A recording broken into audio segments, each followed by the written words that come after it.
क्या कभी आपको ऐसा लगा है कि आप एक अदृश्य दीवार से लड़ रहे हैं? आप मेहनत करते हैं, पूरी ईमानदारी से कोशिश करते हैं, हर वो नियम मानते हैं जो सफलता के लिए जरूरी है, लेकिन ठीक जब मंजिल आपके सामने होती है, सब कुछ बिखर जाता है। नौकरी मिलते मिलते रह जाती है, बनते हुए रिश्ते टूट जाते हैं, या कमाए हुए पैसे पानी की तरह बह जाते हैं। हम इसे बदकिस्मती कहते हैं। हम कहते हैं कि शायद मेरा वक्त खराब चल रहा है। लेकिन क्या हो अगर मैं आपसे कहूं कि यह वक्त की गलती नहीं है? क्या हो अगर मैं आपसे कहूं कि जिस दिन, जिस पल आपने इस धरती पर जन्म लिया, आप शून्य से शुरू नहीं हुए। पश्चिमी दुनिया यानी वेस्टर्न वर्ल्ड हमें सिखाती है कि हर बच्चा एक क्लीन स्लेट यानी एक कोरे कागज की तरह पैदा होता है। लेकिन हमारे वेद, हमारे प्राचीन ऋषि मुनि कुछ और ही कहते हैं। भारतीय दर्शन के अनुसार आप इस दुनिया में खाली हाथ नहीं आए हैं। आप अपने साथ एक बहुत बड़ा नेगेटिव बैलेंस लेकर आए हैं। जी हां, आप कर्ज में पैदा हुए हैं। ये वो कर्ज नहीं है जो आपने बैंक से लिया है। ये वो कर्ज है जो आपके अस्तित्व, आपकी सांसों और आपके शरीर पर छड़ा हुआ है। हजारों साल पहले तैत्तिरीय संहिता में ऋषियों ने एक गुप्त रहस्य उजागर किया था, जिसे आज हम भूल चुके हैं। उन्होंने कहा था कि हर मनुष्य जन्म लेते ही 3 बड़े ऋणों के साथ आता है। इसे कहते हैं ऋण त्रय। जब तक यह ऋण, यह स्पिरिचुअल डेट नहीं चुकाया जाता, तब तक आपके कर्म, आपकी मेहनत और आपका भाग्य सब कुछ एक लॉक यानी ताले में बंद रहता है। आप चाहे कितनी भी लॉ ऑफ अट्रैक्शन की तकनीक लगा लें या कितनी भी मेहनत कर लें, अगर यह पुराना खाता बंद नहीं हुआ तो नया रास्ता कभी नहीं खुलेगा। तो आखिर क्या है वो 3 कर्ज? और अनजाने में आप रोज कौन सा पाप कर रहे हैं जिससे आपकी तरक्की रुकी हुई है?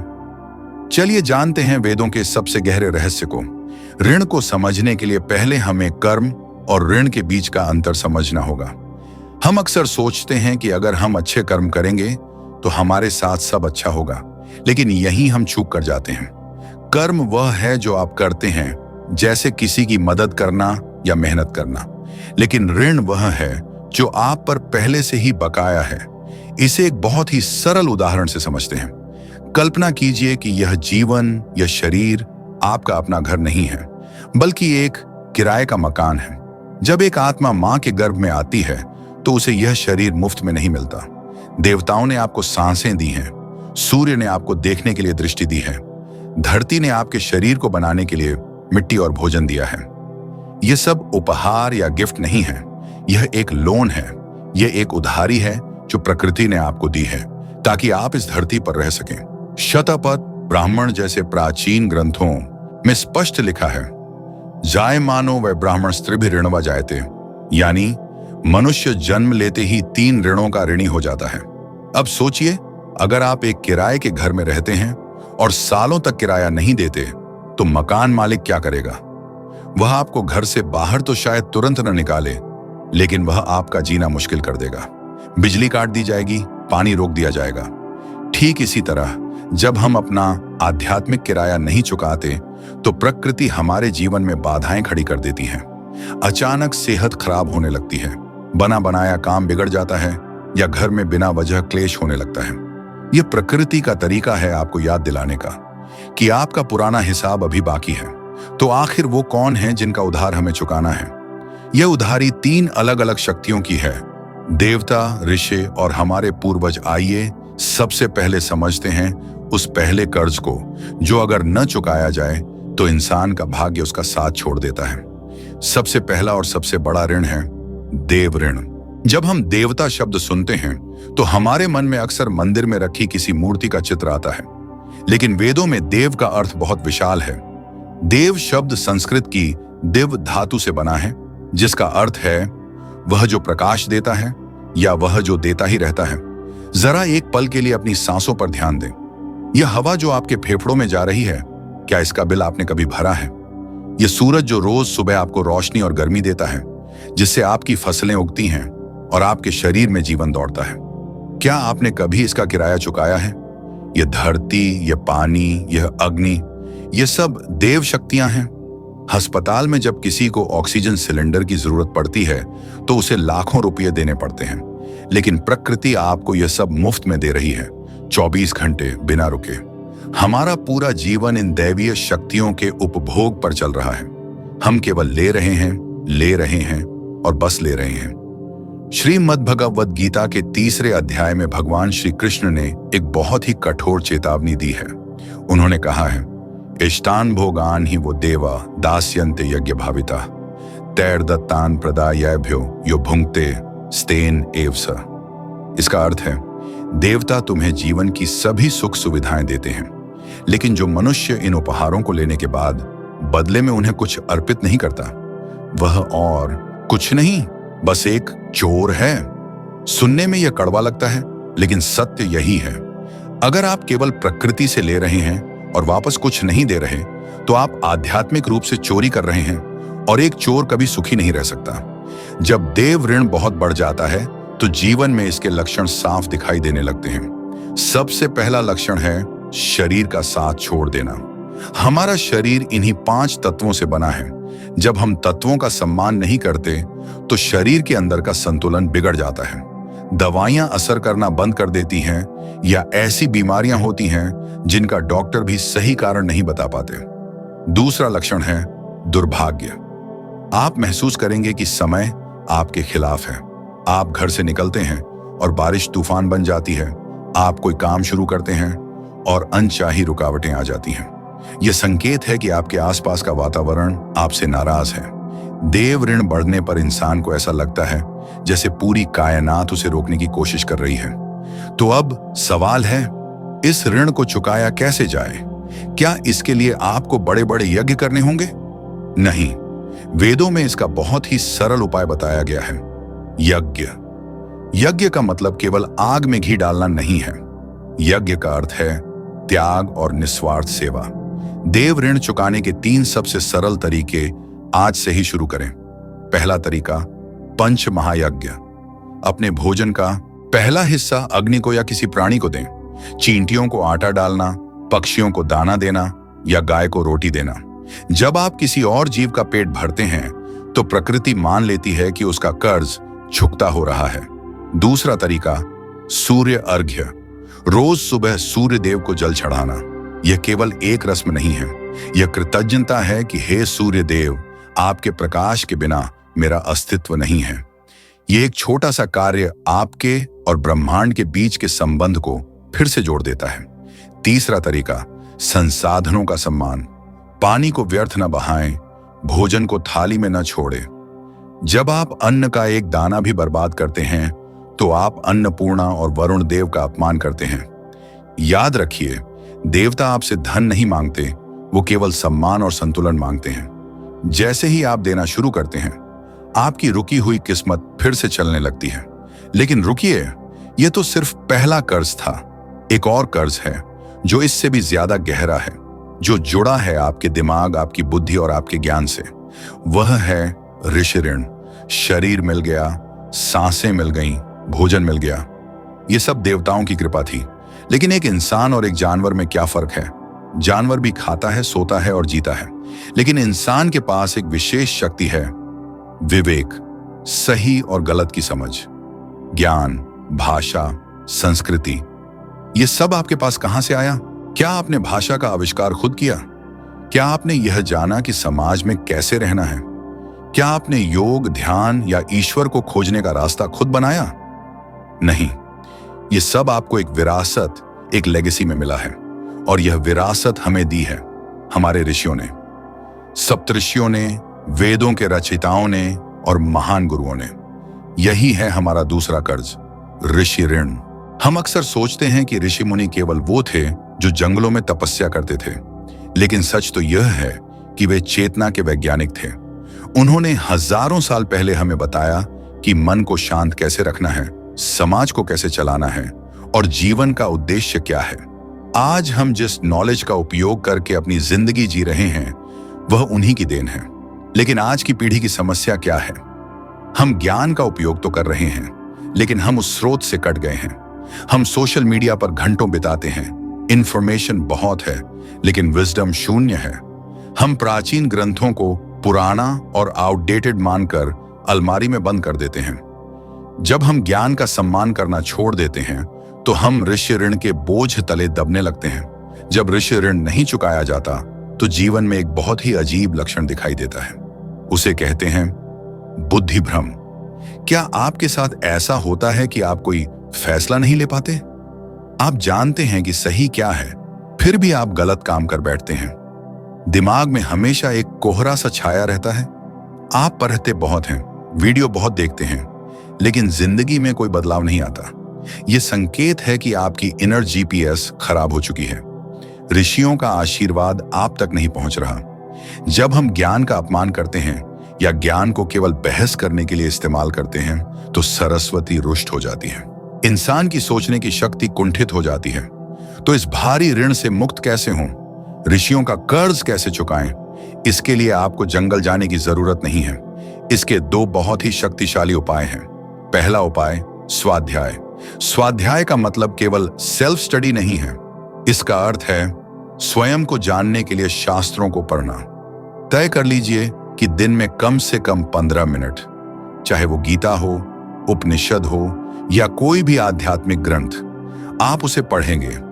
जब आप वेद या गीता का एक श्लोक भी पढ़ते हैं तो आप उन ऋषियों के साथ जुड़ जाते हैं जिन्होंने उसे लिखा था। यह उनके प्रति आपका सम्मान है। दूसरा उपाय ज्ञान दान। ज्ञान एक ऐसी चीज है जिसे अगर तिजोरी में बंद कर दिया जाए तो वो सड़ जाता है, लेकिन अगर बांटा जाए तो वो बढ़ता है। अगर आपने कुछ अच्छा सीखा है तो उसे अपने तक सीमित मत रखिए, उसे किसी और को सिखाइए। जब आप किसी भटके हुए इंसान को सही रास्ता दिखाते हैं या किसी को धर्म और सत्य की बात बताते हैं तो आप ऋषियों का काम कर रहे होते हैं। तब आप एक कंज्यूमर नहीं बल्कि चैनल बन जाते हैं। जब आप स्वाध्याय करते हैं तो आपकी बुद्धि तेज होती है, ऋषि ऋण उतरने लगता है और जीवन में स्पष्टता आने लगती है। तो हमने देवताओं का कर्ज देख लिया, ऋषियों का कर्ज देख लिया, लेकिन एक कर्ज अभी भी बाकी है और यह कर्ज सबसे ज्यादा भावनात्मक है। यह कर्ज आपके खून में है, आपके डीएनए में है। यह कर्ज उनका है जो अब इस दुनिया में नहीं है लेकिन फिर भी आप में जिंदा है। आइए जानते हैं तीसरे और सबसे खतरनाक ऋण के बारे में, पितृ ऋण। अब हम आते हैं तीसरे और सबसे व्यक्तिगत ऋण पर। यह वो कर्ज है जो आपके खून में दौड़ रहा है। यह है पितृ ऋण। जरा आईने में अपना चेहरा देखिए। आपकी आंखें, आपके बाल, आपकी त्वचा का रंग, यह आपका नहीं है, यह उधार है। यह शरीर आपको आपके माता पिता से मिला, उन्हें उनके माता पिता से, और यह सिलसिला हजारों साल पीछे जाता है। आपके पूर्वज केवल फोटो फ्रेम में लगी तस्वीरें नहीं हैं, वे जीवित हैं आपके डीएनए के हर एक सेल के अंदर। उनकी इच्छाएं, उनका संघर्ष और उनकी अधूरी यादें, सब कुछ आपके खून में बह रहा है। वेदों में कहा गया है कि हम पितरों की अमृता के वाहक हैं। हम वो माध्यम हैं जिसके जरिए हमारे पूर्वज आज भी सांस ले रहे हैं। ज्योतिष शास्त्र में इसे पितृदोष कहा जाता है। अक्सर लोग इसे श्राप समझकर डर जाते हैं, लेकिन यह कोई भूत प्रेत की कहानी नहीं है। इसका सरल अर्थ है संपर्क टूट जाना। सोचिए, अगर एक पेड़ की जड़ें सूख रही हों तो क्या उस पेड़ पर फल आ सकते हैं? नहीं। ठीक उसी तरह अगर आप अपने पूर्वजों को भूल जाते हैं, उनका सम्मान नहीं करते, तो आपके जीवन रूपी पेड़ की जड़ें सूखने लगती हैं। जब पितृ ऋण बहुत बढ़ जाता है तो इसके लक्षण घर की चार दीवारी के अंदर दिखाई देने लगते हैं। पहला लक्षण है गृह क्लेश। घर में बिना वजह झगड़े होना, भाई भाई में दुश्मन जैसा व्यवहार होना। ऐसा लगता है जैसे घर की शांति किसी ने चुरा ली हो। दूसरा और सबसे बड़ा लक्षण है वंश वृद्धि में रुकावट। संतान न होना या संतान का गलत रास्ते पर चले जाना। यह संकेत है कि फ्लो रुक गया है। पूर्वज दुखी हैं क्योंकि उन्हें लगता है कि उनका नाम, उनका कुल अब आगे नहीं बढ़ेगा। वे विस्मृति के अंधेरे में खो रहे हैं। इसके अलावा परिवार में किसी खास बीमारी का बार बार आना भी पितृ ऋण का ही एक रूप है। तो इस गहरे कर्ज को कैसे चुकाया जाए? कैसे हम अपनी जड़ों को फिर से हरा भरा करें? इसके 3 मुख्य तरीके हैं। पहला तरीका श्राद्ध और तर्पण। श्राद्ध का अर्थ है श्रद्धा से दिया गया। साल में कुछ खास दिन, विशेषकर पितृपक्ष में, अपने पूर्वजों के नाम से जल और अन्न का दान करना। यह अंधविश्वास नहीं है, यह एक एनर्जी ट्रांसमिशन है। जब आप कृतज्ञता के साथ जल देते हैं तो वह तृप्ति बनकर आपके पूर्वजों तक पहुंचता है। दूसरा तरीका वंश को आगे बढ़ाना, संतान को जन्म देना और उसे अच्छे संस्कार देना। जब आप एक नई पीढ़ी को तैयार करते हैं तो आप अपने पूर्वजों को नया शरीर देते हैं ताकि उनकी यात्रा जारी रह सके। यह सबसे बड़ा भुगतान है। लेकिन अगर कोई अविवाहित है या संतान नहीं है तो वह क्या करे? यहीं आता है तीसरा तरीका, सेवा और विरासत। अगर आप संतान पैदा नहीं कर सकते तो समाज को अपना परिवार बना लीजिए। कोई ऐसा काम कीजिए, कोई ऐसी विरासत छोड़िए जिससे आपके कुल का नाम रोशन हो। जब आप महान कार्य करते हैं तो आपके पूर्वज स्वर्ग में गर्व करते हैं और आपका ऋण चुकता हो जाता है। देव ऋण, ऋषि ऋण और पितृ ऋण। जब तक ये 3 खाते क्लियर नहीं होते, आत्मा को सच्ची मुक्ति नहीं मिल सकती। सन्यासी सब कुछ छोड़ देते हैं क्योंकि वे दुनिया से बैंकरप्ट घोषित होकर सीधे मोक्ष की ओर भागते हैं। लेकिन हम जो गृहस्थ हैं, हमें भागना नहीं है, हमें चुकाना है। तो आखिर में वो कौन सी एक चीज है जो इन तीनों कर्जों को एक बार में खत्म कर सकती है? जब एक मनुष्य इन तीनों ऋणों को स्वीकार कर लेता है और उन्हें चुकाने का प्रयास करता है तो वह एक विशेष अवस्था में पहुंचता है। वेदों में इस अवस्था को कहा गया है अनऋण, यानी ऋण मुक्त होना। यही वह रहस्य है जिसे बहुत कम लोग समझते हैं। हम अक्सर मोक्ष की बात करते हैं, मुक्ति की बात करते हैं, लेकिन याद रखिए, आप किसी देश को छोड़कर तब तक बाहर नहीं जा सकते जब तक आप वहां के सारे टैक्स नहीं चुका देते। अगर आपका वीजा पर कोई जुर्माना बाकी है तो आपको एयरपोर्ट पर ही रोक लिया जाएगा। ठीक इसी तरह आत्मा इस संसार के चक्र से तब तक बाहर नहीं निकल सकती जब तक उसका अकाउंट बैलेंस शून्य नहीं हो जाता। अक्सर लोग पूछते हैं कि सन्यासी यह सब क्यों नहीं करते? सन्यासी अग्नि और कर्म का त्याग कर देते हैं क्योंकि उन्होंने संसार से अपनी पहचान मिटा दी है। उन्होंने अपनी पुरानी फाइल ही बंद कर दी। लेकिन हम जो गृहस्थ हैं, हम समाज के बीच रह रहे हैं, हम इस दुनिया का भोग कर रहे हैं। इसलिए हमारे लिए मोक्ष का रास्ता त्याग से नहीं बल्कि भुगतान से होकर जाता है। जब आप देव ऋण, ऋषि ऋण और पितृ ऋण चुका देते हैं तो प्रकृति आपको रोकने का अधिकार खो देती है। तब आपके पैरों की बेड़ियां कट जाती हैं। इसीलिए आज से इन ऋणों को बोझ या दजा समझना बंद कर दीजिए। इन्हें एक धन्यवाद की तरह देखिए। सूरज को जल देना थैंक यू है, ज्ञान बांटना थैंक यू है, माता पिता की सेवा करना थैंक यू है। जिस दिन आपका जीवन शिकायत से कृतज्ञता में बदल जाएगा, समझ लीजिए आप अनऋण हो गए और उसी पल सफलता के सारे दरवाजे आपके लिए अपने आप खुल जाएंगे। तो दोस्तों, यह था हमारे अस्तित्व का सबसे गहरा सच। हम केवल एक शरीर नहीं हैं, हम ब्रह्मांड के साथ एक निरंतर लेन देन हैं। याद रखिए, जब तक उधारी बाकी है, गाड़ी आगे नहीं बढ़ेगी। अब मैं चाहता हूं कि आप एक पल रुकें और अपने जीवन को ध्यान से देखें। आपके जीवन में कौन सा क्षेत्र रुका हुआ है? क्या आपकी सेहत या किस्मत साथ नहीं दे रही? तो देव ऋण पर ध्यान दें। क्या आप निर्णय नहीं ले पा रहे या कंफ्यूज्ड हैं? तो ऋषि ऋण को चुकाएं। या फिर आपके घर परिवार में अशांति है तो पितृ ऋण को सुधारें। नीचे कमेंट करके मुझे बताएं कि आज से आप सबसे पहले कौन सा ऋण चुकाना शुरू करेंगे। अगर ये ज्ञान आपको महत्वपूर्ण लगा तो इस वीडियो को शेयर करके अपना ज्ञान दान अभी शुरू करें। तब तक के लिए अपने ऋण चुकाते रहिए और मुक्त हो जाइए। नमन।